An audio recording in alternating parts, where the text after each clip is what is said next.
Hey Southo, it's Mrs. Z back with another read aloud. Today I am reading And Tango Makes Three by Justin Richardson and Peter Parnell, illustrated by Henry Cole. This book is another one of our Fair Act books that represents the LGBT community. And Tango Makes Three, reading with permission from Simon & Schuster Books.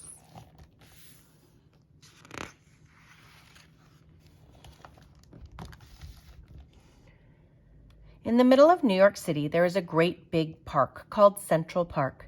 Children love to play there. It has a toy boat pond where they can sail their boats. It has a carousel to ride on in the summer and an ice rink to skate on in the winter. Best of all, it has its very own zoo. Every day, families of all kinds go to visit the animals that live there.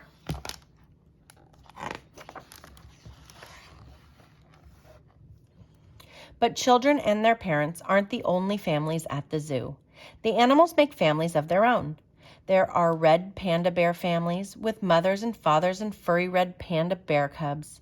There are monkey dads and monkey moms raising noisy monkey babies. There are toad families and toucan families and cotton top tamarin families too.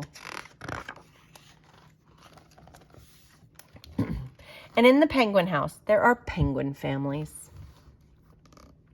Every year at the very same time, the girl penguins start noticing the boy penguins, and the boy penguins start noticing the girls. When the right girl and the right boy find each other, they become a couple. Two penguins at the penguin house were a little bit different.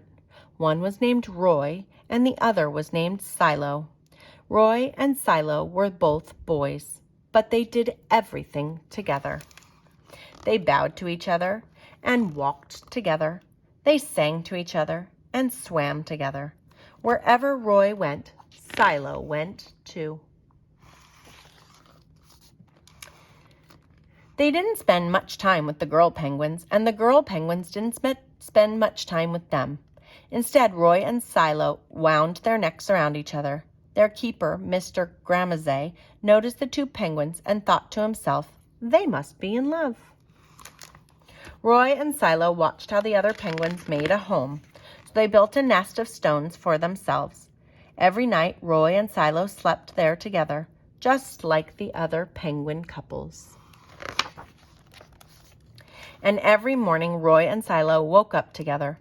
But one day, Roy and Silo saw the other couples could do something they could not. The mama penguins would lay an egg. She and the papa penguin would take turns keeping the egg warm until finally it would hatch. And then there would be a baby penguin.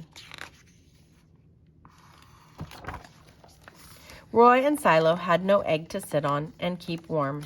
They had no baby chick to feed and cuddle and love. Their nest was nice, but it was a little empty.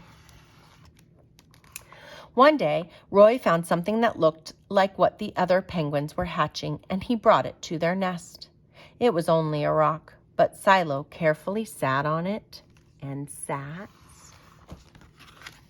and sat.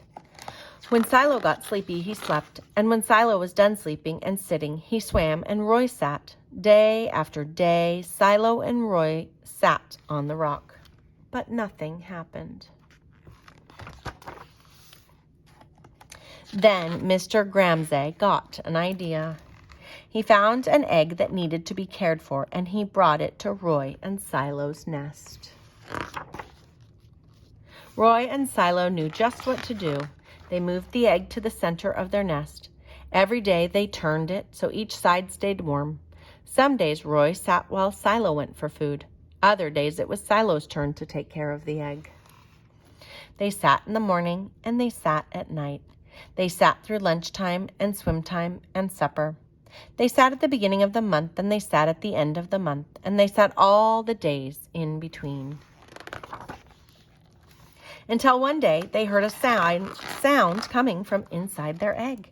Peep, peep, peep, peep, it said. Roy and Silo called back. Squawk, squawk. Peep, peep, answered the egg. Suddenly a tiny hole appeared at the egg's shell, in the egg shell. And then Out came their very own baby. She had fuzzy white feathers and a funny black beak. Now Roy and Silo were fathers. "We'll call her Tango," Mr. Gramazay decided, "because it takes two to make a tango." Roy and Silo taught Tango how to sing for them when she was hungry. They fed her food from their beaks. They snuggled her in their nest at night. Tango was the very first penguin in the zoo to have two daddies.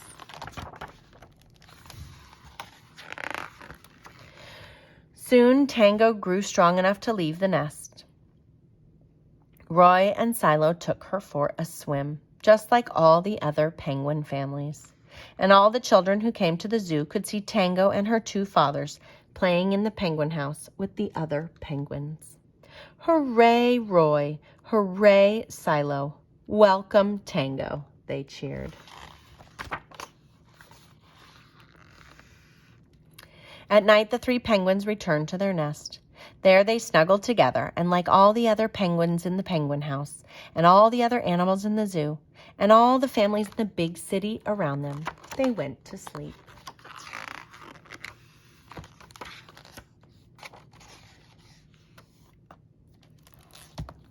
And that, my friends, is "And Tango Makes Three."